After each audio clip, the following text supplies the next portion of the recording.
Nous sommes de retour en direct sur le plateau de TV Finance pour cette édition du 24 mai 2024. Je vous remercie beaucoup pour votre fidélité. Je vous remercie beaucoup si vous nous rejoignez à l'instant. Et désormais, il est l'heure de retrouver, comme vous en avez l'habitude, Éric Galliec, directeur de la recherche chez FI Advisor Valcamp. Bonjour Éric.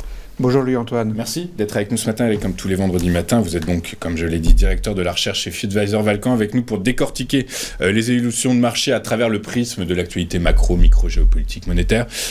Avant de rentrer dans le détail de ce que vous avez sélectionné pour nous, quel est le bilan de la semaine ? Le bilan de la semaine est légèrement négatif en Europe et légèrement positif aux États-Unis. Donc on est toujours dans une phase de relative stabilité des indices, de consolidation générale, ce qui est assez logique en cette période de l'année, avec un euro qui a baissé un petit peu, il a perdu 0,3% cette semaine. Au total, donc on confirme un petit peu, on confirme carrément les tendances antérieures, donc de stabilisation autour des plus hauts historiques à quelques pourcents près. La tendance reste toujours haussière. La tendance reste toujours haussière. Du coup, alors en première actu, vous avez décidé de nous parler, vous avez choisi de nous parler de la publication trimestrielle d'NVIDIA. NVIDIA qui a largement battu les attentes du consensus en termes de publication trimestrielle et de guidance. Un chiffre d'affaires près de 3 fois supérieur à celui de l'année passée. C'est gigantesque. Du coup, ceux qui craignaient que la publication soit mauvaise... Oui, comment pouvait-on ne pas parler de NVIDIA? C'est vrai que c'est quand même un événement extrêmement attendu. C'est devenu, dans l'agenda des marchés financiers, une date extrêmement importante. Et pour l'instant, ils n'ont raté aucun rendez-vous. Et oui, les résultats sont bien là, vous les avez rappelés. Hein. C'est vrai qu'on est largement au-dessus des anticipations du consensus. On est notamment à 6,12 € sur le BPA trimestriel contre 5,50 environ anticipé par le marché. Donc c'est 10% de plus.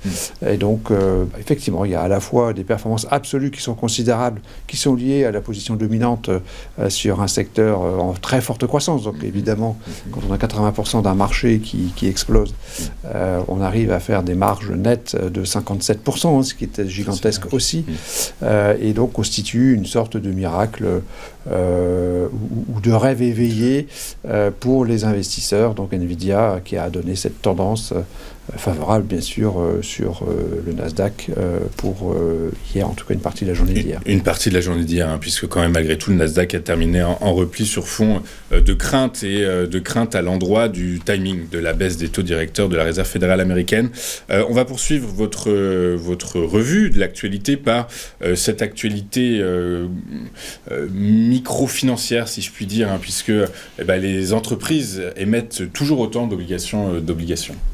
Oui, c'est vrai que c'est un peu la fête sur les marchés obligataires. Alors c'est vrai que les taux d'intérêt sont un peu tendus. On a vécu depuis 2 ans, je dirais, une situation très particulière, hein, avec une hausse considérable des taux. Mais manifestement, donc, les marchés se complaisent ou apprécient le niveau actuel des taux. En tout cas, ce niveau-là n'est pas un souci pour financer les entreprises. Au contraire, donc les émissions d'obligations d'entreprise ont atteint un sommet au cours de la semaine se terminant le 13 mai. Donc ça continue d'ailleurs cette semaine encore. On a eu de nombreuses opérations qui ont toutes été sursouscrites, avec donc vraiment un très gros appétit des investisseurs. Ce qui est évidemment plutôt bon signe. Ça montre qu'il y a de l'appétit, donc il y a de l'optimisme. Hein. L'appétit, c'est lié à l'optimisme sur les marchés, avec donc des spreads de taux extrêmement bas.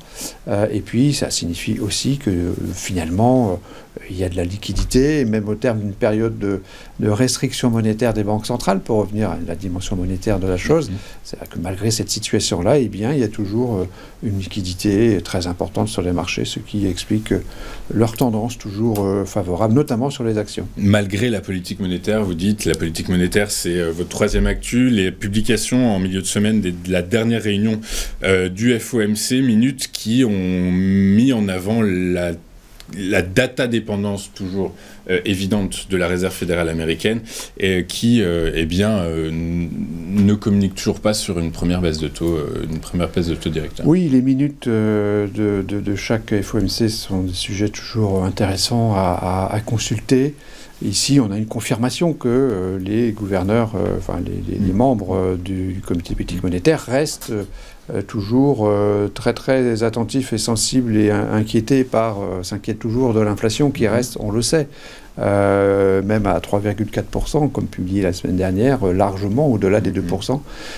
Sachant que l'économie américaine serait et est en train de rebondir déjà, eh bien, ça crée effectivement de l'incertitude sur la politique monétaire, ça crée de l'incertitude sur ces fameuses baisses de taux qu'on attend pour septembre. Comme Godot depuis longtemps, depuis très très longtemps. Et donc effectivement, il pourrait y avoir une grosse déception, c'est-à-dire qu'il n'y aura pas de baisse de taux. Elle commence à être un peu intégrée quand même, cette baisse de taux, j'ai l'impression. Cette non-baisse de taux, justement. La non-baisse de taux, elle est digérée progressivement. Ouais, c'est ça, progressivement. Méfions-nous parce que ce sujet-là est quand même à nouveau extrêmement important, me semble-t-il, en cas d'annonce. Et surtout plutôt de retour de l'inflation, enfin de retour de chiffres d'inflation qui sera peut-être un peu moins bon. Maintien de l'inflation, ouais, c'est ça. Et puis comme vous l'avez dit, très bien dit, les PMI publiés hier montrent que l'économie américaine est toujours sur une pente clairement ascendante. Du coup, effectivement, ça donne des nœuds au cerveau aux différents gouverneurs de la Réserve fédérale américaine. On va finir avec une actualité géopolitique, on l'a encore vu ce matin dans nos actus, suite au discours très controversé par Pékin du nouveau président taïwanais. La Chine a lancé des manœuvres gigantesques, des manœuvres militaires gigantesques autour de l'île.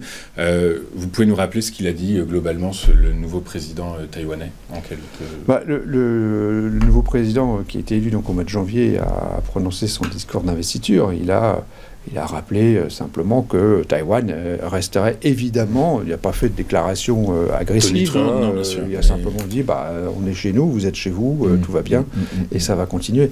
Alors, voilà. Et donc, de l'autre côté, ça a été considéré effectivement comme finalement des propos qui méritaient des représailles, entre guillemets, représailles. Donc des punitions. Pékin parle de punitions. Sous forme de manœuvres militaires, pour l'instant inoffensives, effectivement.